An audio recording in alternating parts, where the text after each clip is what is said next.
There come moments in the career of every successful boxer when he must rise to the next level. When he must take on a challenge unlike any before.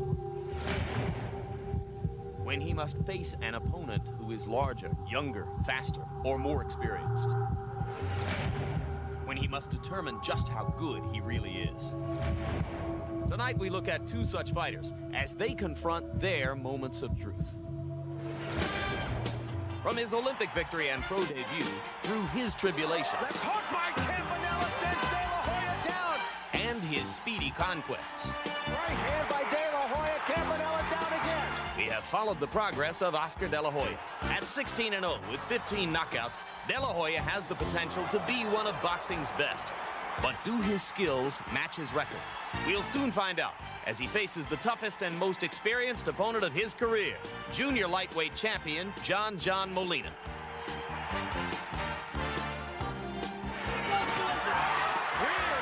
He is hurt. I don't know if he's going to get up. And with that punch, James Toney became not only middleweight champion of the world, but one of the most fearless champions in boxing. Over the next 3.5 years, Toney, with his elusive style, inner rage, and anger, not only met every match, but fought more frequently than any other reigning champion. Great performance by James Toney. Only two things stood in Toney's way, Roy Jones Jr. and making weight. After suffering the only loss of his professional career, Toney now moves up to the next division. Can he overcome defeat and be effective as a light heavyweight? We'll shortly see when he faces former Olympian Montell Griffin. Tonight, two of boxing's best, each facing a crucial test as we present the moment of truth.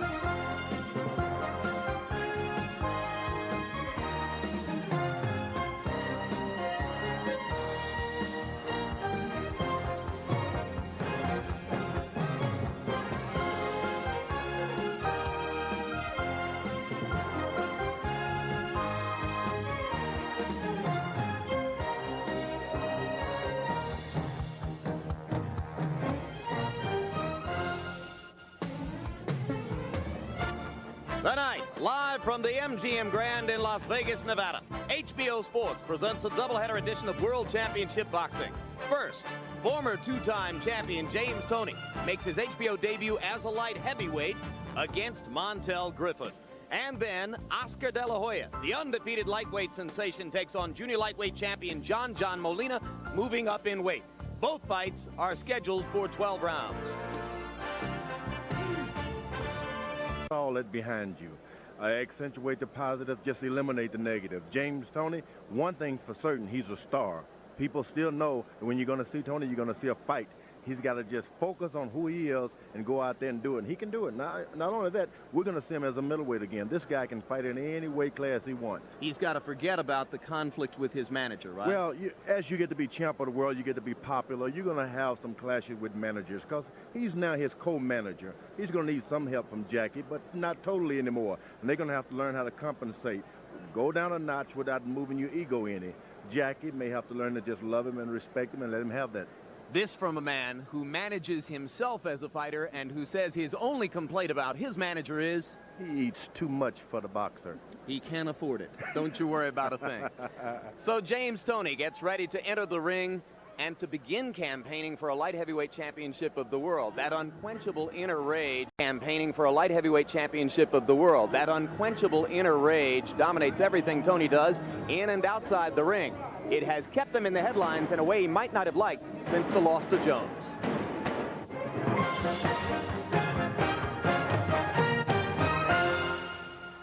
We thought we knew a lot about James Toney when he entered the ring against Roy Jones last November. Undefeated, two-time champion, one of the best fighters pound for pound in boxing. What we didn't know was what James Toney would do when he left the ring 12 devastating rounds later, forced to deal with the first loss of his career. And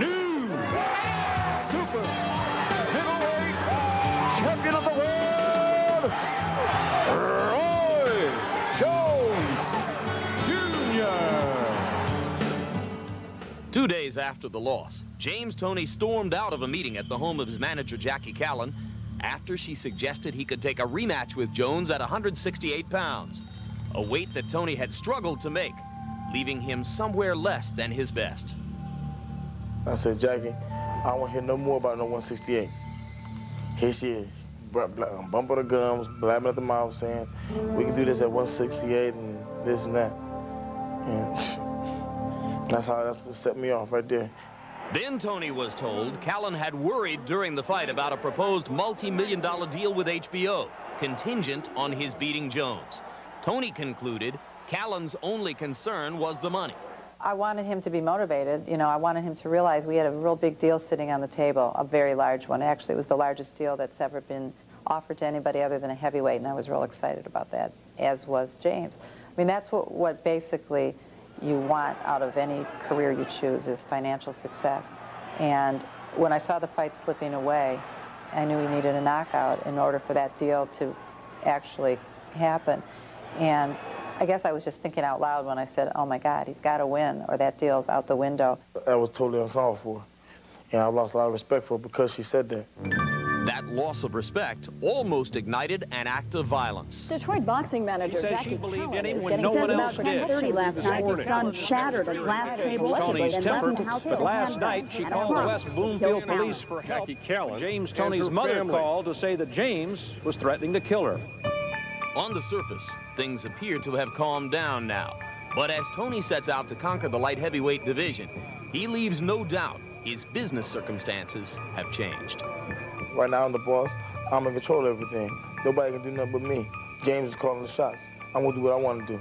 If they don't like it, they can kiss my butt, because it's my show now. Trainer Bill Miller thinks James may be making a serious mistake in his approach to dealing.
And this week's update, James and Jackie have gone out of their way to present an image of solidarity, walked into a news conference a couple of days holding hands. No word about what happens in July, but for the moment, the picture they present is that everything is back together. You think we've heard the last of this, Larry? I doubt it, Jim. Jackie herself reminded me that it was Ernest Hemingway who said, never fall in love with a fighter. One way or another, it'll break your heart. Tail of the tape for this light heavyweight battle, and you'll see that James Toney enters the ring having made weight at 175 pounds. It wasn't all that easy for him. He has a 4-inch height advantage over the unusually short 5'7" light heavyweight 1992 Olympian Montell Griffin. Just hours before the weigh-in, Toney was spotted working out in a spa, losing weight. I suspect that if he was a sumo wrestler with a 350-pound limit, he'd still have to work to make weight. Punch stat numbers, Larry. Take a look at the activity of these fighters. Griffin is not a very active fighter. He's a cautious boxer-puncher. Toney generally comes down to fight at what, or up to fight at whatever level his opponent fights at. Not going to see many jabs from Griffin. He likes to hook. Going to see some good jabs from Toney, who works off it with everything else. Rules of the bout with our unofficial ringside scorer, Harold Letterman. The James Toney Montell Griffin fight tonight will be 12 rounds. There is no standing 8 count, no 3 knockdown rule. You cannot be saved by the bell in any round, including the last round, and only the referee can stop the fight. Jim. All right, Harold. Montell Griffin's dad ran a gym in Chicago called Windy City Boxing, and Griffin first went to the gym to train and learn the sport at age 5. Later gave it up at age 12 after his father's death, when his mother, a Jehovah's Witness, forbade him to box, until he reached adulthood, went back to the sport, and came out of nowhere in a 1-year amateur whirlwind to make the Olympic team in 1992. As a professional, 14 wins, no losses, 8 KOs. Much of the time he must scrape for a decision because he seems to lack finishing power against many good light heavyweight opponents. James Toney has fought once before as a light heavyweight, knocking out Anthony Hembrick at a time when Hembrick was ranked in the top 10. His overall record, 44 wins, the 1 loss to Roy Jones in his last fight, after which he said, "I can never make 168 pounds again." Having made 175 for this fight, he stepped on a scale in his locker room an hour and a half ago at 187 pounds. So again, he's gained 12 pounds between weigh-in and entry into the ring. Right now, let's go up to ring announcer Michael Buffer for the pre-fight introductions. Ladies and gentlemen, good evening and welcome to the Grand Garden here at the MGM Grand of Las Vegas, Nevada, where tonight Bob Arum's Top Rank Incorporated, along with your undisputed, undefeated king of beers, Budweiser, this Bud's for You, presents an evening of championship boxing. Now, before we continue, ladies and gentlemen, I would like to make a special introduction. Sitting here at ringside tonight, along with his broadcasting partners from HBO Sports, Jim Lampley, Larry Merchant, and Harold Letterman, is a man who in 1968 captured Olympic gold.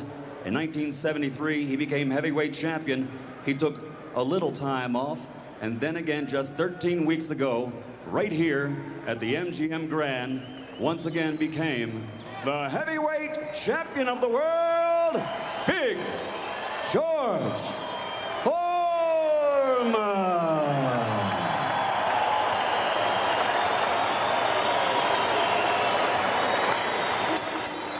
This bout is sanctioned by the Nevada State Athletic Commission, Chairman Dr. James Nave, Commissioners Nat Carasali, Dr. Elias Ghanem, Luther Mack, and Crispin Rivera, Executive Director Mark Ratner, Chief Physician Dr. Flip Homansky, physicians at ringside Dr. Al Capana and Dr. William Berliner. The timekeepers are Jane Broadfoot and James Cavan. This bout is also sanctioned by the International Boxing Federation. Supervisor ringside is Dan Jones. The 3 judges scoring this bout on a 10-point must system will be Dwayne Ford, Bill Graham, and Art Lurie. And when the bell rings, the man in charge of the action, referee Joe Cortez. And now, ladies and gentlemen, from the MGM Grand of Las Vegas, 12 rounds of boxing for the IBF Intercontinental Light Heavyweight Championship. Introducing first, fighting out of the blue corner, wearing red with black letters, weighing 173 1/2 pounds.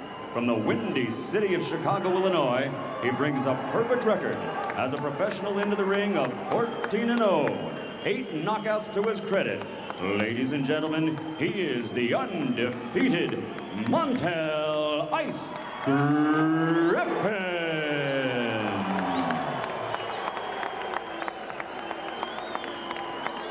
And his opponent across the ring, fighting out of the red corner, wearing black and weighing 175 pounds. From Ann Arbor, Michigan, he brings a professional record of 44 victories, only 1 defeat with 2 draws. 29 of those 44 victories by KO, and he's captured 2 world titles. Ladies and gentlemen, presenting the former middleweight, the former super middleweight champion of the world, James Lights Out Toney.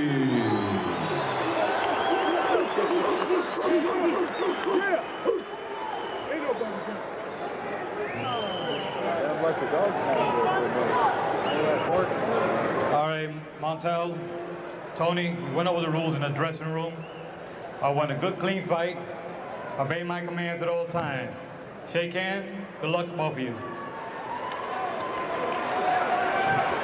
Toney has been suggesting that he would become more of a brawler and less of a boxer, but he's always been a very disciplined boxer puncher in the ring. Let's see how he deals with a fighter who is sometimes very unorthodox and difficult to get to. And the final footnote on Toney and his woman manager, Jackie Callan. He had threatened not to wear the Star of David emblem on his trunks. He has always worn in the past to honor her. But as he enters the ring tonight, he does once again have the Star of David there, along with the skull and crossbones on the other legs and 2 crowns, emblematic of the 2 divisions in which he's won titles. I wonder if an archaeologist found that 1,000 years from now, if he could decipher it, Jim. Star of David, skull and bones, 2 crowns. Montell Griffin landing a jab, taking a page from Roy Jones's book. Griffin says he plans to try to de-emphasize the jab tonight and lead frequently with the left hook. It really worked for Jones on November 18 against Toney. Well, Toney went out instantly going to the body, which is awful hard when you're shorter than a man and he's going to your body. Now, Griffin is not accustomed to people going to his body, and Toney is going right to the chest. This guy is an expert boxer puncher, Toney is. Hard punches early from Toney. He looks much better physically in the ring tonight than was the case after he made 168 on November 18. George, you don't see a lot of 5'7" light heavyweights. What are the implications of Griffin's height or lack of it in this match? I think boxing has always been for the smaller men. It's the art of self-defense, so you're not to look down on him because of his size. As a matter of fact, bends down and comes back up and laying good shots, hooks. He's going to have to land a lot of hooks. Forget about straight punching because he won't have that advantage. Everything should be in a hook fashion. Landed a looping left to the neck and shoulder of Toney that got a rise out of the crowd, and a short right hand inside. Now Toney misses with a sweeping left. But Toney has done something real fine. You watch it, throws that left right uppercut right to the chest. Come on, work out of there. Come on, don't be holding inside. Don't be holding inside. Big moment for Griffin, but he looks very relaxed in there, George. His trainer, Eddie Futch, says he is a uniquely relaxed fighter, very at home in the ring. That's true, and he acts as well. Griffin is deceptive because his long arms are a lot longer than his body. Almost don't go along with his body. They're almost down to his knees. He looks like a fire hydrant and fights like a lamppost. Toney's got to get in that ring and realize he's James Toney and forget about his past. He's always been a good fighter. Nothing different about him now. Griffin has got to go out there, stay low, take advantage of his lack of height. Griffin aggressive and relaxed in round 1. It's been a good opening period for the unbeaten young prospect from Chicago.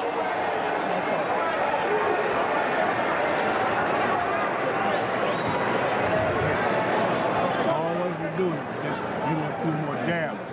I like the right hand. But just a few more jabs to go. And get off a little faster. Get off a little faster. Rinse his mouth. Give him a little water. More jabs. When you come with that right hand, even if you miss it, come back with that left hook. I don't need that. Give this guy, keep giving those things. So just keep walking on. Look this guy over good, okay? Okay? Keep putting those combinations together. 2 or 3 fights.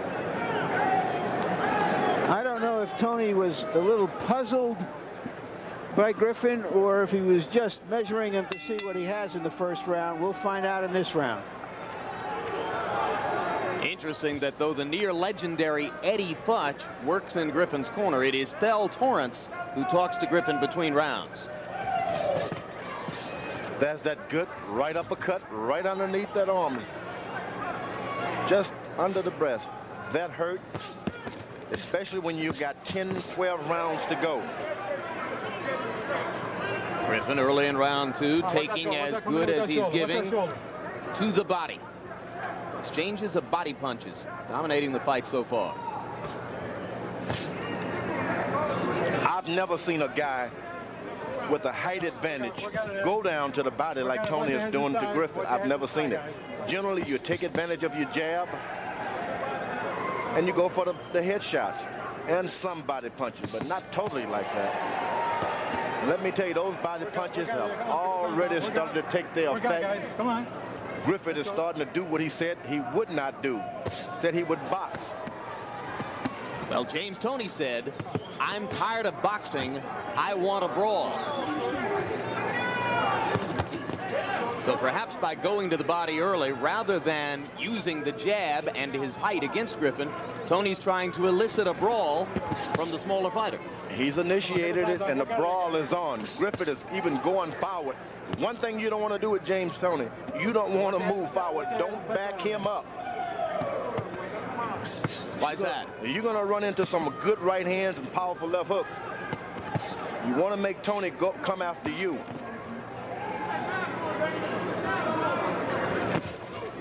Come on. Break out to me, sit back. As long as Toney is the aggressor, you're going to get hit with 1 or 2 shots. If you back him up, you're going to get hit with 3 and 4 and sometimes 5 punches. Well, Roy Jones had the ideal formula. Toney came forward, became a target in doing so, but couldn't find Jones enough to punish him when he came forward with aggression. Yeah, there's no doubt about it. Toney is a good puncher. When he has you hurt, he moves forward effectively, but he's not going to do a whole lot of harm following you around because he does it with 1 shot. James Toney still concentrating on Montell Griffin's body early. Griffin going upstairs and throwing that left jab that he said he would de-emphasize, but which has become a primary weapon early in the fight. 2 more Griffin jabs. Toney with a short right hand inside. Griffin puts his left hand all the way down below his weight. Toney just keeps his eyes right on that left jab. Griffin should bring that left jab up a little higher if he wants to land it more often. As long as he keeps it low, Toney's going to jab him even right in the chest. Good left hook by Muhammad Ali, George. He's always going to hold that left low. One thing that's quickly established is that Griffin is not concerned with Toney's strength. He thinks he's a natural light heavyweight, and he's fighting an overstuffed middleweight. And look, remember, you can use that jab a little more often. So you can keep not expecting that jab to be that fast. Faint and thick, that left hand. Okay. And remember that hook. Okay. Double hook once in a while, and when you're pulling out, don't pull out standing up straight. Okay, pull out. Yeah. Okay. All right. That's good. You see my time? Take your time. Catch him now. All right. Take your time.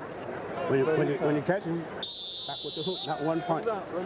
Eddie Futch, whose voice you heard a few moments ago in Griffin's corner, knew Griffin's dad, who had a gym, as Jim pointed out before, and he also trained Toney's father.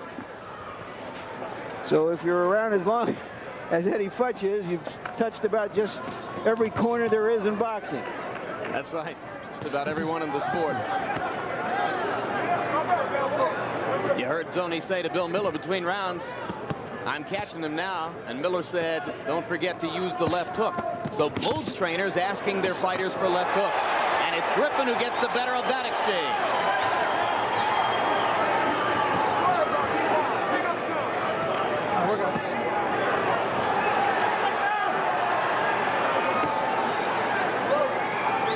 Toney is only looking to get underneath that left jab of Griffin. If he can get under Griffin's left jab, he doesn't care if he lands a punch occasionally. He's tasted his power already. He's not intimidated at all by this light heavyweight's power. And Toney peekabooing there a bit against the ropes, George, maybe thinking that Griffin, at some point along the way, will get arm weary and lose his steam. And not only is he arm weary already, he's almost frightened to kind of lead with that jab out there because Toney is going underneath. Doesn't look frightened to me, George. He looks what his nickname is, Ice. He looks very cool in there. Seems comfortable in there, like a kid who did start in there when he was 5 years old. Good left hook by Griffin. Outstanding. Come on, work out there. Come on, work out there. Come on, work out. Punch out of there. Punch out. Watch your head inside.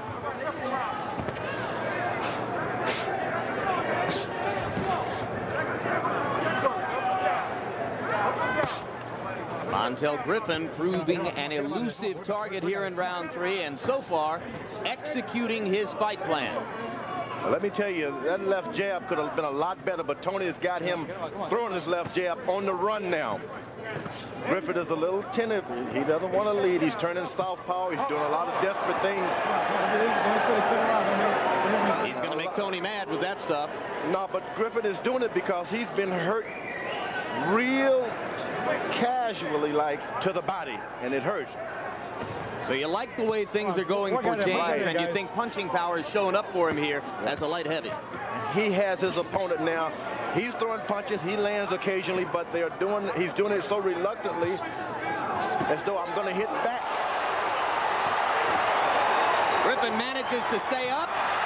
Toney goes down. That'll be ruled a slip. No knockdown. Griffin still wobbly.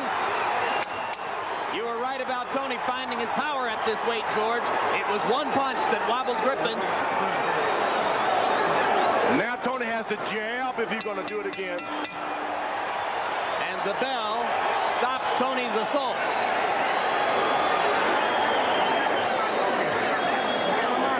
Hands up.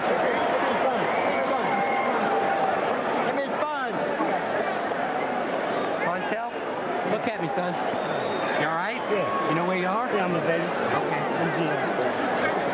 Look at me one more time. Feel good enough going? Yeah. All right. All right. Okay. Here's a look at that punch that wobbled I'm here to protect you. I'm here to make sure you take any Griffin. A straight right hand. He has almost been lured into this kind of exchange which is uncharacteristic of the way he's fought in the past. And Toney finally found the range, but got a little excited and let him off the hook there, although it was the end of the round. Let's see what Griffin has left here at the start of the 4th round. So the big right hand punctuates round 3 for Toney. Now the 4th begins. You saw Nevada State Athletic Commission Dr. Flip Homansky checking on Griffin between rounds. Toney landed his favorite shot, a counter right hand. There's a hard left hook by Griffin. But at this moment, Toney definitely appears to be the heavier puncher. Punch it out.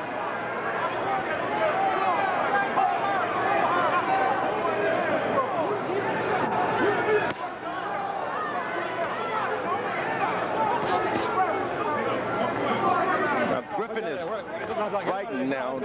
He's afraid to throw his right hand, and it's going to be his most effective punch.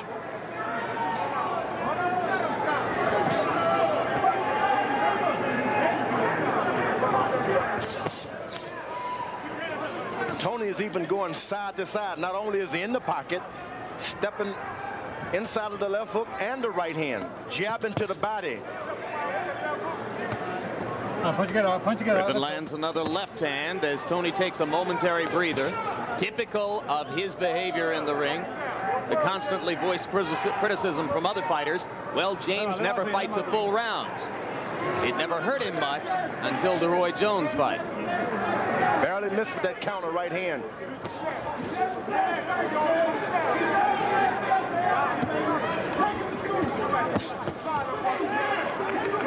Punch it out here.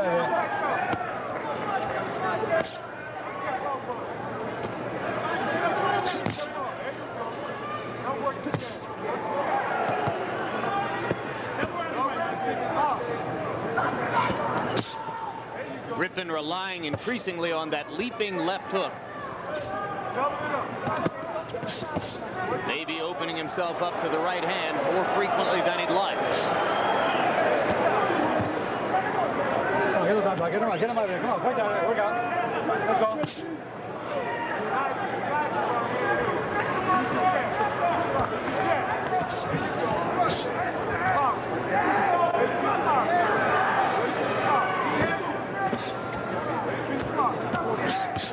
Crowd just settling back in after that near knockdown that ended the third round.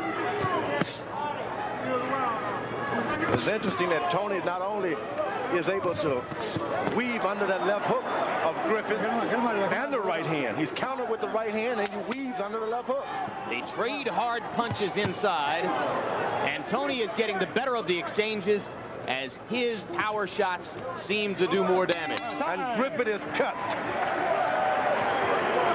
Griffin showed some moxie, some stomach, some guile in that round to get through it. How much does he have left? Jackie Callan, manager of James Toney and a fixture in his corner in the past, now is distanced from Toney's corner. Bill Miller free to do his work without the manager leaning in over the ropes. Hear me? All right. Keep setting him up, baby. Keep setting up the pace a little bit. Your night, James. This is your thing. Pick up the pace. Your night, James. Take it to another level now. I want to see something. Good shit. It's your world, dog. It's your world. All right. Take this boy to school. Take this boy to school. Put a little more pressure on him now. Take him to school, dog. All right, seconds out. Give me another round, just like that, okay? Okay, cool, stay near the center ring, okay? This is a good showing for a prize fighter with just 14 professional fights, George. Yeah, but he's deceptive because he's got so much experience. He started boxing 5 years old. Exactly. Harold Letterman, your score. Larry, I'm impressed with Montell Griffin's punching. I tell you, it's a fight that's being fought under the microphone in the middle of the ring the entire 4 rounds. And I got it 3-1, 38-37, Montell Griffin by 1 point because I think he's landing the cleaner shots. But certainly round 3, 10-8 for James Toney when Griffin virtually went out. I have it 2 rounds apiece at this time. If Griffin's won around here. Keep on, guys. Keep on, both of you guys. Harold says that Griffin's won 3 of them, George. Oh, my goodness. You haven't seen it, right? I have not seen it. Okay. So we have the requisite disagreement along the HBO ringside front. All Griffin is doing is being set up, hurt to the body. And if he's not careful, Keep him up, Tony. staying close to Toney like that. But he landed a hard left-hand shot, George. Toney is a coaster. And you notice when Toney is landing a left hook now, Griffin is clinching. Come on, work out of there, guys. Come on.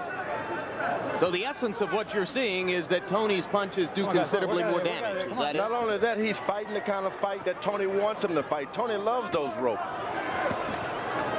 Griffin said he would not do that. Oh, and those body punches, the left hooks to the side by Toney. Not only does these punches hurt, but they destroy a young fighter's career. Another hard left-hand shot for Griffin. Toney with a couple in return. Remember that Toney spent the entire night against the ropes fighting Prince Charles Williams and managed eventually to chop Williams down with a knockout with 15 seconds remaining in the 12th round. Remember, Griffin is trying to butt heads with a guy who's almost 190 pounds. But then he's fought light heavyweight before, too. Hard right hand inside by Toney. Watch your heads inside. Rocked Griffin's head back. Montell content to stand right here and leave Toney in the corner as they trade inside shots. Work out.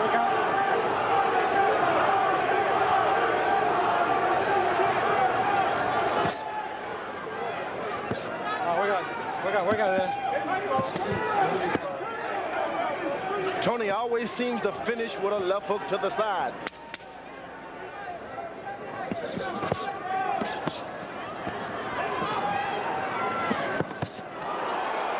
Right hand by Toney, left hand by Griffin. Both fighters landing hard shots in the last 5 seconds of the round. This is the first of our 2 main events. Coming up immediately following, Oscar De La Hoya, 1992 Olympic gold medalist, rising sensation of the lightweight division, 15 knockouts in 16 fights. Again, we say it, and this is the third or fourth time we've covered this point. Toughest fight of De La Hoya's career on paper against former junior lightweight champion John Molina of Puerto Rico. Stay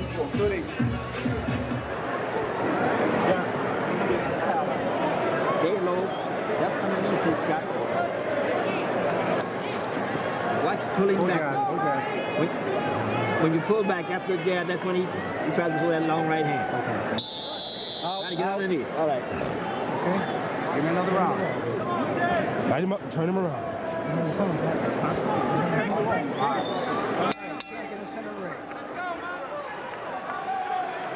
They could have fought the 5th round in a phone booth. Only 9 jabs thrown in round 5 between the two fighters. 165 power shots.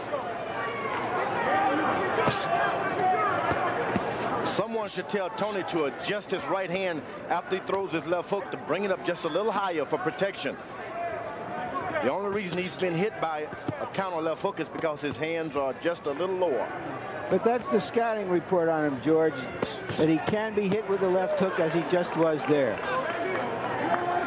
Little things like that, you bring in extra trainers to try to help you correct. Another hard right hand by Toney, and you saw the scrape on the left eyelid of Griffin between rounds. Get him out of there. Come on, get him out.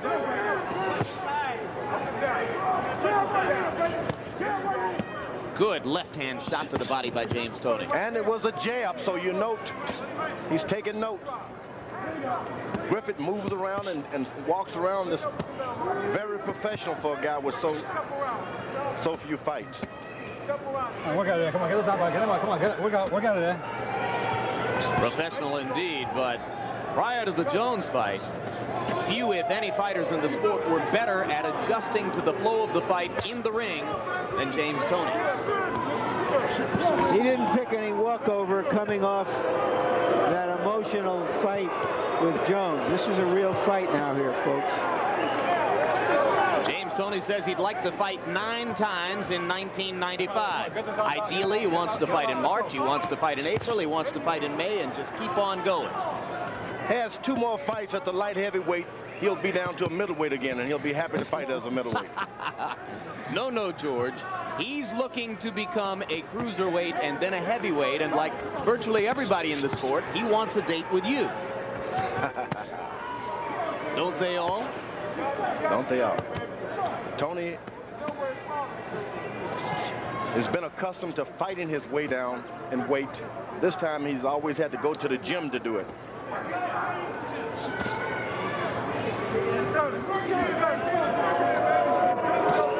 He's had so much trouble making weight in the past that manager Jackie Callan literally suggested to him after the loss to Jones that he could go on national talk shows, complain that he had an eating disorder, and that would boost the gate for a pay-per-view rematch. But Toney is playing a game of trying to make him throw that left hook so he can counter over with that right hand again.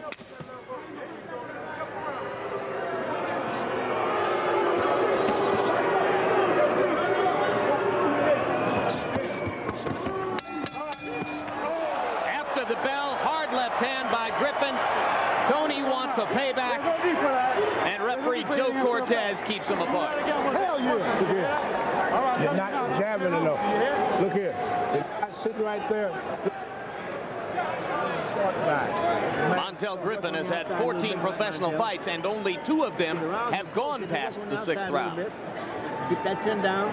Use that jab. And use that feint that you were using earlier in the fight.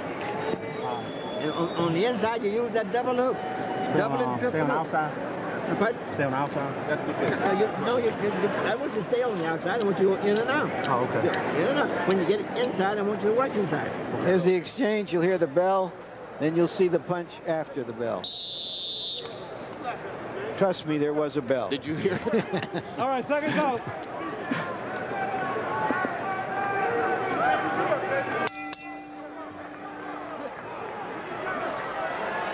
That bell signals the beginning of round 7. Only the 3rd time in Montell Griffin's 15-fight career that he has been to a 7th round.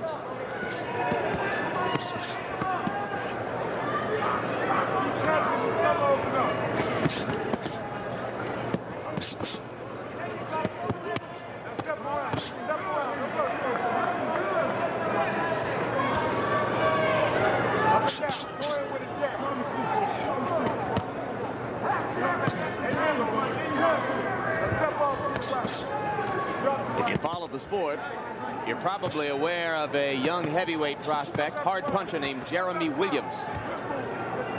Jeremy Williams and Montell Griffin fought 4 times as amateurs. Williams winning the first 2, Griffin winning the last 2 to eliminate a tear for Williams and make the '92 Olympic team. Hard right hand to the body by Montell Griffin. Toney appears unhurt by Griffin's hard shots. And you know, he should never have allowed Toney to know that. You hurt me, I went up against the ropes, and you're not coming to get me. That means you got no confidence even when you hurt me a shot. Toney's just sitting right now trying to find out how in the world is this guy standing up to the punching power he's put on him already. Griffin's corner told him to jab a little bit, work on the outside, and he's not doing it.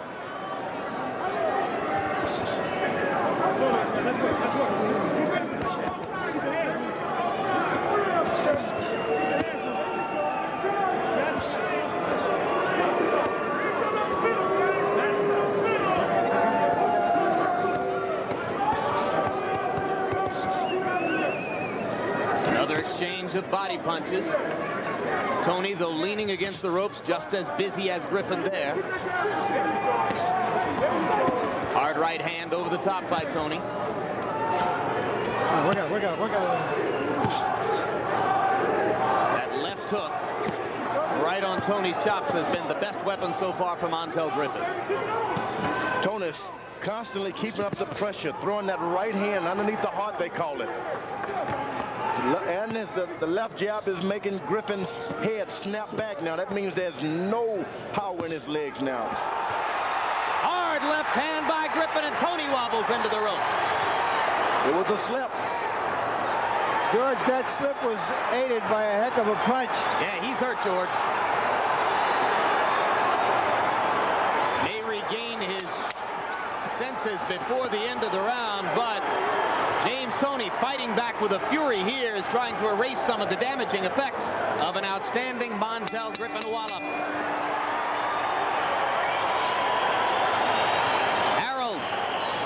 Harold Letterman, did the ropes stop Toney from going down? In my estimation, Jim, they definitely stopped him from going down. I called it 10-8 because Joe Cortez could have called it a knockdown. Officially, it wasn't a knockdown because Cortez didn't call it a knockdown, but he certainly could have. Let's take a look and see what happened there. That's it. It was not even a punch. It was a slip. He hit him on the shoulder and followed up with a shot to the head.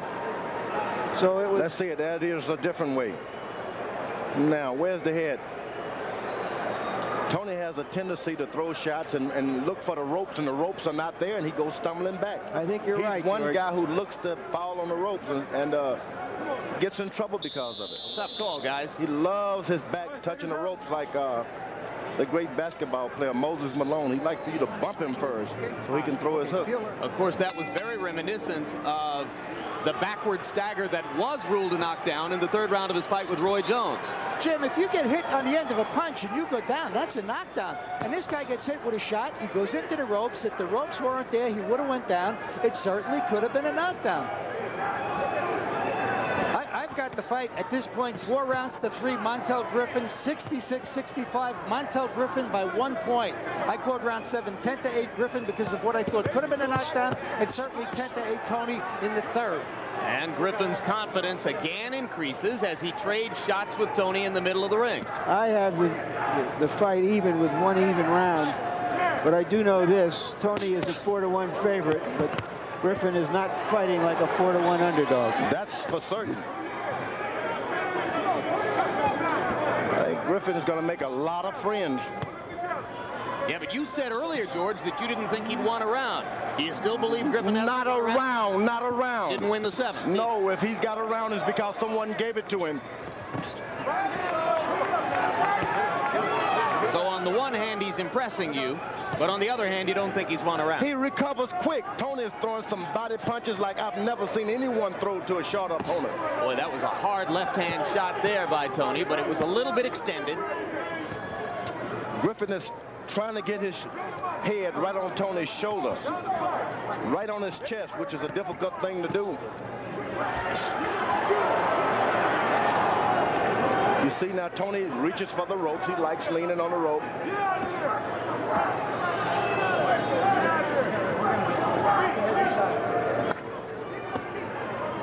Good hard right-hand body shot by James Toney. And Griffin lands the left as he steps away.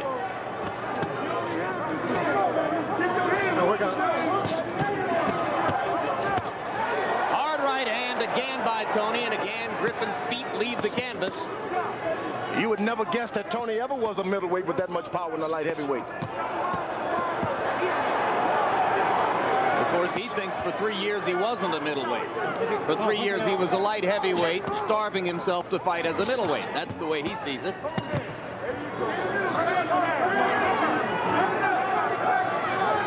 Griffin's face beginning to show the evidence of Toney's hard punches for 8 rounds of this fight. Toney had no idea that Griffin would be that tough. Break out clean, break out clean, break out. Now, I'm not sure Montell thought that James would be this stiff a puncher coming up in weight class.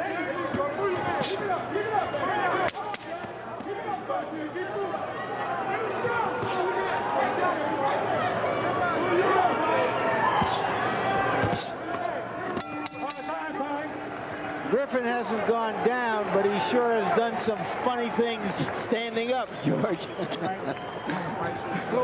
He's shown us some steps. 1 point behind. Let's take over the fight, son. Take over, baby. You can hurt it whenever you want. Move. Look here. When you just step to the left and shoot the left hook.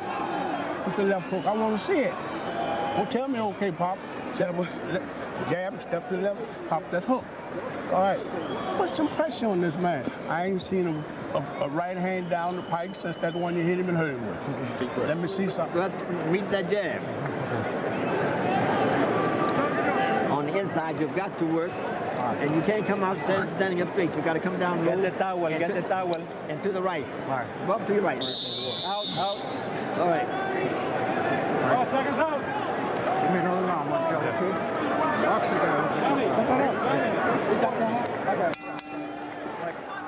Well, let's see if Toney can give Bill Miller that right hand down the pipe he's looking for.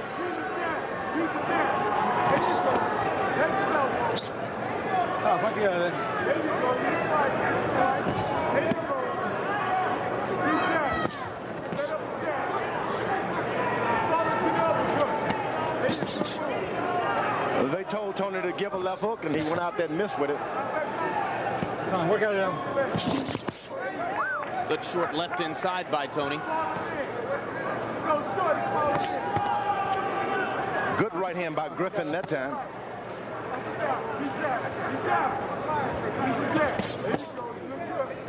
Get him out of there. Get those arms out. You can work out of there. Come on.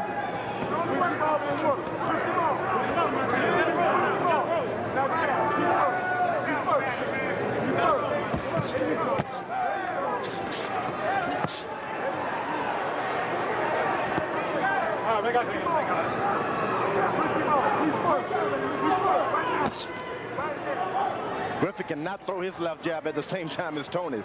He's got to find a rhythm that he beats him to the jab and not jab along with him. Get him out, get him out.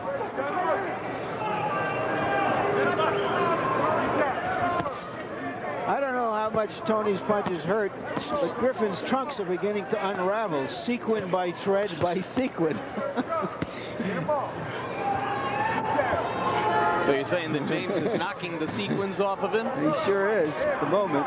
Well, that helps to set up the narrative for the second fight, in which Oscar De La Hoya wants to knock the hairpiece off of John Molina's head. We'll get to that later. George, should Toney be worried about getting into a situation where this fight could go to a decision? I think so. Whenever you're punching, you've been landing the best punches, you should always concern yourself that the judges sometimes are counting all those little punches that don't hurt you. You got to be concerned. You may have noticed between rounds, our punch stat numbers showed a much higher punch output for James Toney, but showed Griffin landing at a higher rate. And sometimes you find yourself saying, this hurt this guy. I've hurt him again. And not understanding that the little punches count too. Toney could find himself in big trouble waiting around for a decision. Crowd comes alive again. Griffin's blood on Toney's shoulder. James landing the hard overhand right. Trying to step up the damage. in the latter stages of round 9. Tony's right hand is going to the side of Griffin's head. And if you could just take it a little straighter, just a little straighter. Griffin still fires at will with that left hook, George, as James Toney keeps his right hand down.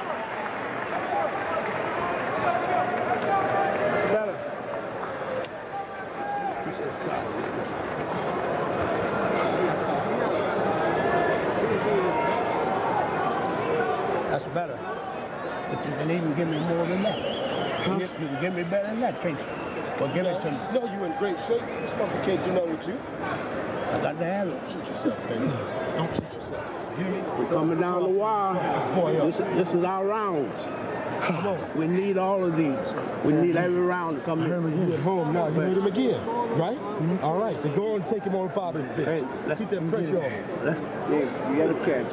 Step left and come back with a power left hook. All right, let's go now. Keep that pressure on. Keep the pressure. Keep the pressure on. All right, seconds out. James Toney's punches landing at a lower rate tonight than was the case through his last 3 fights as a super middleweight. Maybe because he's concentrating more on power shots here. He came out with a flicking right hand, which is what he should be doing a little bit more. So you got to give the judges something.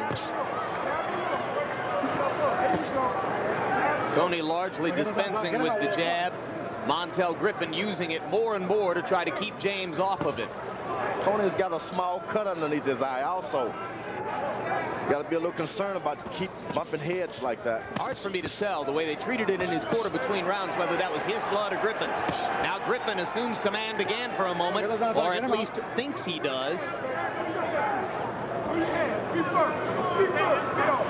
He's got to understand that Griffin is not looking for any telltale signs that I hurt you. Everything he's doing is because, hey, I'm landing points. I think Griffin's probably hoping to get through 3 more rounds and then waiting to hear what the judges have to say. There's that left hook by Griffin. Get him out of there. Come on, get him out. Tony should keep his right hand up just a little more. An aggressive Montell Griffin stepping forward in the middle of round 10.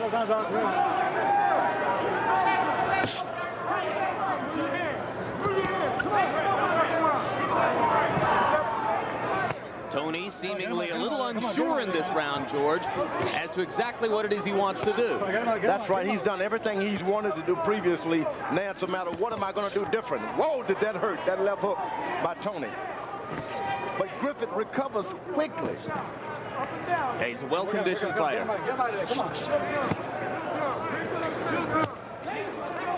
Those shots hurt.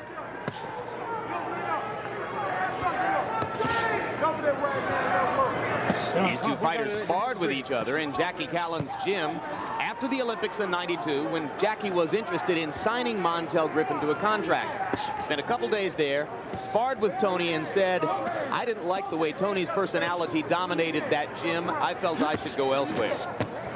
Good right hand by Toney. And a hard left in return by Griffin. Get him out. Let's go. But it's like those bullfighters, once they stick you with that thing on the back of your neck, they want you to keep fighting back. It makes the punches more effective. The fight to score. It will be fascinating to see what 3 Nevada judges have to say about this one.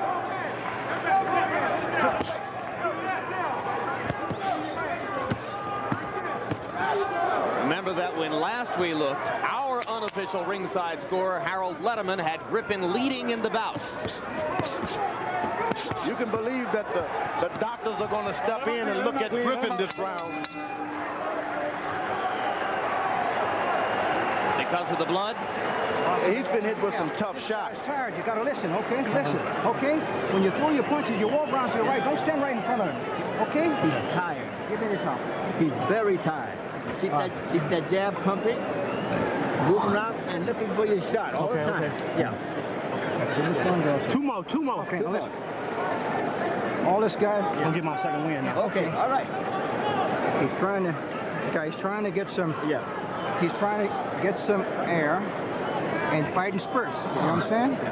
But you got to keep moving the jab. Yeah, jab. Keep that jab. And Harold Letterman, 10 rounds, your score. Larry, a very close 6-4, 95-93, James Toney.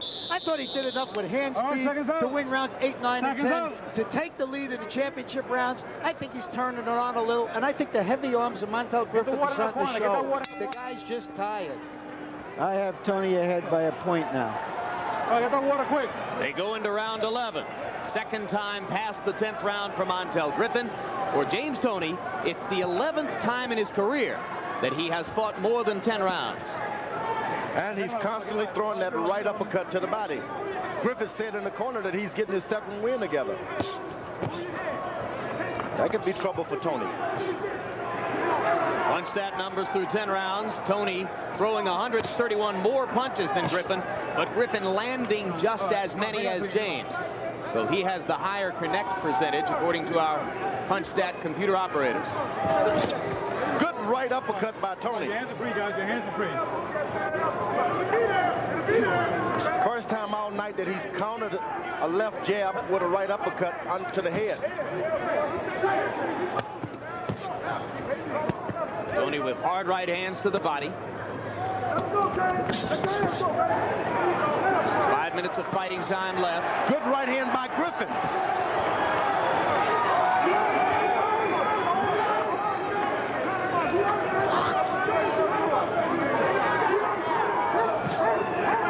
Activity level picking up just a little bit now. Let's see how hard Toney tries to take this out of the hands of the judges in the last 4.5 minutes of the fight.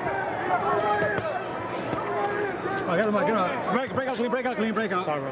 Okay, let's go.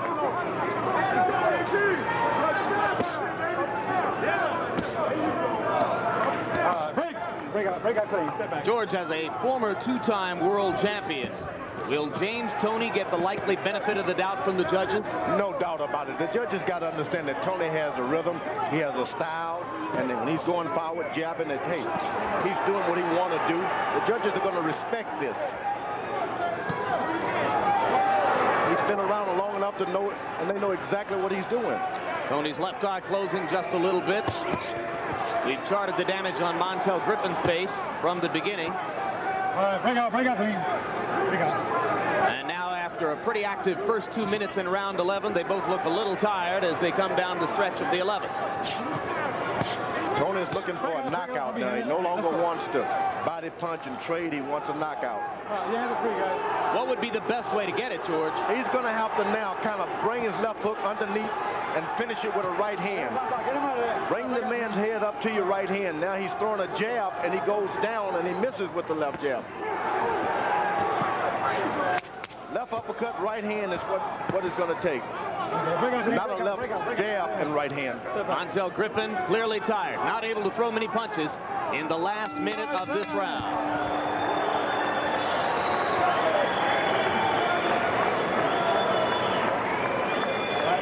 I've got to have 3 minutes. Give me 3 minutes. Lean up, James. Lean up. 3 minutes to win this fight. We need it. Don't blow your nose. We got to have this last round. I need this last round. Hear me?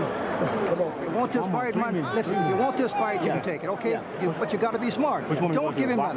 You box the guy, keep the left hand, keep walking around to his right, okay? You know what I'm saying? Don't let him get nothing. He'll come out with a spurt, but I want you to be smart. Yeah. In the night. Get it home. All right? Get home, you gotta let him happen, baby. Fight. Get home, let him happen. All right, yeah, let him happen. No prisoners, James. Let's get this motherfucker. All right. Counterpunch. Get the towel.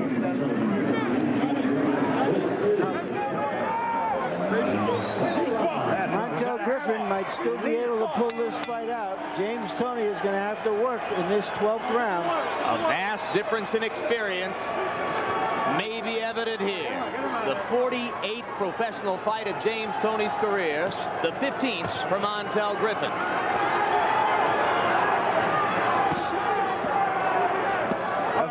If I'm Griffin, I'll hit and hold.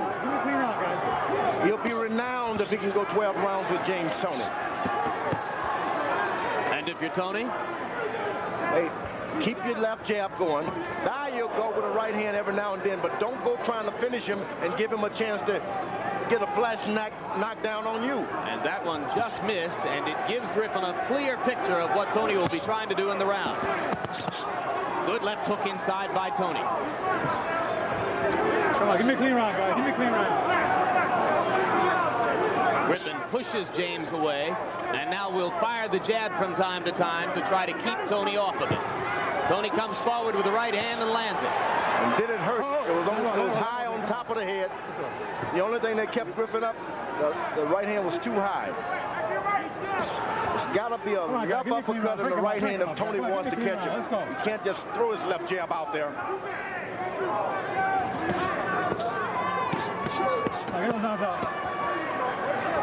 Work out of there. Come on, work out of there. Your hands are free. Come on. Somewhere in Chicago, Montell Griffin's Jehovah's Witness mother hates the fact that he's fighting. But he had to do what he wanted to do. It took him to the Olympics in '92. Can it bring him to an upset victory over James Toney tonight?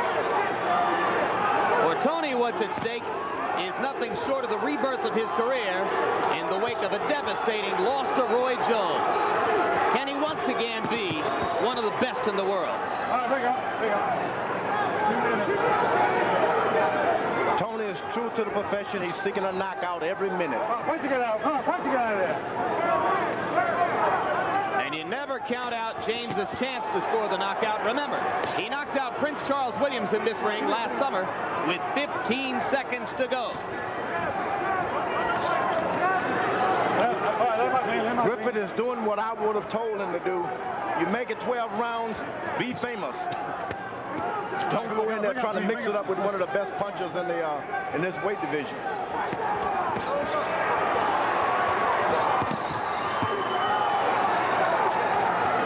Toney is coming down the stretch like a thoroughbred here.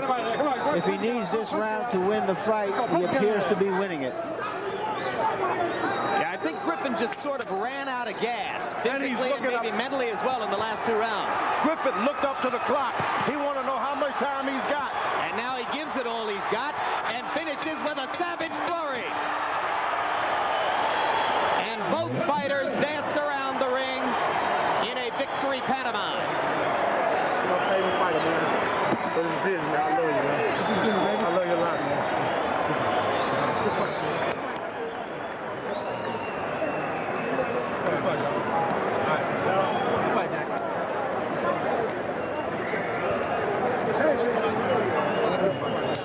It went the distance. What do you have, Harold Letterman? Jim, I got it 7 rounds to 5, 114, 112, James Toney. I thought James actually did pull out the last round. I thought he pulled out 4 out of the last 5, to tell you the honest to God's truth. Montell Griffin certainly had a good round around 11, made it very, very close. I had 2 10-8 rounds without a knockdown because there were 2 really staggers that almost were knockdowns. I mean, certainly James Toney deserved the 10-8 in the 3rd. Montell Griffin definitely deserved the 10-8 in the 8th, the 7th. Pardon me. But I thought James Toney did enough punching to pull the fight out. I honestly think that this fight may be a split decision. So your instinct is to look for a split decision. And I can see promoter Bob Arum in the ring looking over Michael Buffer's shoulder to try to get a look at the cards.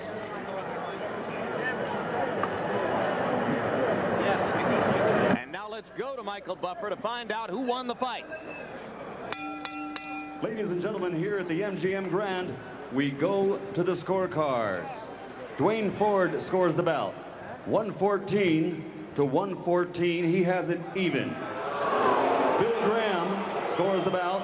115 to 113. And Art Lurie scores it 116 to 112 for the winner by majority decision, Montell Griffin.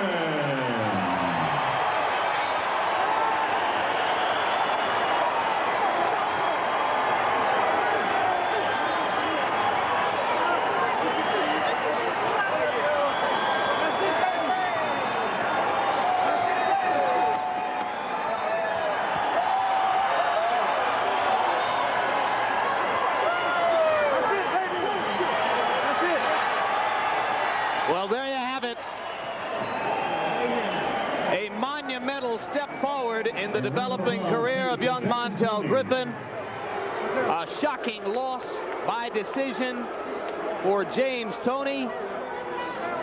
And yet another lesson in how difficult it is to handle the subjective task of judging a boxing match. Larry Merchant stands by in the ring. Larry. James, your feelings about the scoring? I thought I won the fight. I did have to win the fight, but judge didn't see it my way, so he got the decision. Was he a tougher fight coming off such an emotional fight as your last one than you thought it would be? No, not at all. It was just, just the judges, I got a bad decision. Was he a hard guy to fight because of his size? No, not really. I did what I had to do to win. But hey, I didn't get the decision late. Oh, I'll be back. No problem. Are you in shock? No, I'm in shock. Yeah, I'm in shock. I lost the fight, I had to get beat. I'm in shock. I'm amazed. Thank you, James. Jim? James Toney and Jackie Callan. Are you in shock, George? More than anything than words could ever mention. Shocked. So you think this is a highly questionable decision? It's really a blow to a wonderful sport. It's a blow to a wonderful gladiator. And really, it's an insult to a great night. I don't know how it happened. But, George, it's a relatively close fight. I mean, the guy is in the fight all the way in the eyes of most. You heard how Harold scored it. I think that you'd be in a small minority in saying that James won all of the early rounds. I might be a minority. You'd be a large minority. That's a very good point. In saying that James won all the early rounds. If Montell Williams won that fight, cows lay eggs. All right, what is it that the judges failed to understand or grasp? Is it Toney's punching power, punch by punch, that they missed? Oh, if you try to rationalize why they did that, it would even make it even greater an insult. It's strange things have happened. As Howard Cosell, my sitting here, I just got to tell it like it is. So you think it's just shocked. Inexplicable, cannot be explained? No, you just can't explain it. It's shocking, and I just don't see how it happened. This guy was staggered throughout the ring, throughout the fight. James Toney even helped him up a few times, trying to seek a knockout. What are you going to give him? Aggression? No, I'm not buying that. Look, I buy cheeseburgers, but I don't buy those hot dogs. Larry Merchant stands yes, by. I do. I buy hot dogs, too. I take that back. You do. Larry Merchant stands by in the ring with the winner, Montell Griffin. Montell Griffin, congratulations. Were you surprised that in a fight against such a highly known, high-profile prize fighter that you got the decision? No, I'm not surprised. I mean, I thought I out-jabbed him really 3-1, 4-1. My hardest shots was cleaner than his. My jab, he was running too hard, snapping his head back every time. So, no, I'm not surprised, I thought I outboxed him. I didn't know when they said the first judge scored it a draw, I was like, oh, my goodness. They got me, but... He hurt you early in the fight. You kept your balance somehow. How badly were you hurt? It was just a surprise punch, caught me off balance. I didn't see it. And I regrouped together real good. I moved around, cleared up my head, and went back to business. Did you surprise him, do you think, by sticking your head on his chest a lot? That's not very characteristic of the way you have fought many fights. Right, well, with James Toney, even though he's not that tall of a light heavyweight, he needs room to throw punches. He likes to wing his punches. He needs the room. So I shot the jab, made him run into it, and I clinched, then I stepped around to the right and tried to get my left hook off right, but I didn't land my left hook like I wanted to. This is your first big professional fight. What do you attribute to the fact that you were able to maintain your poise, not get excited, and so on? Is this because you started so young in the ring? Well, first of all, I dedicate this to my father, James Griffin. If it wasn't for him, I would never be here. And I also give thanks to my boss man, Eddie Futch, Dale Torrance, and Hedgeman Lewis, my brother Tim Griffin. They took me over 2 years ago, taught me little things, ins and outs, but just by nature, I'm just a very low-key, relaxed person. So, when I got hurt or he caught me at a good shot, I stay relaxed. I'm a man, I was ready for this. This is how superstars are born. They got to beat somebody who's up there. So this is how you born. Thank you very much, Montell. Again, congratulations.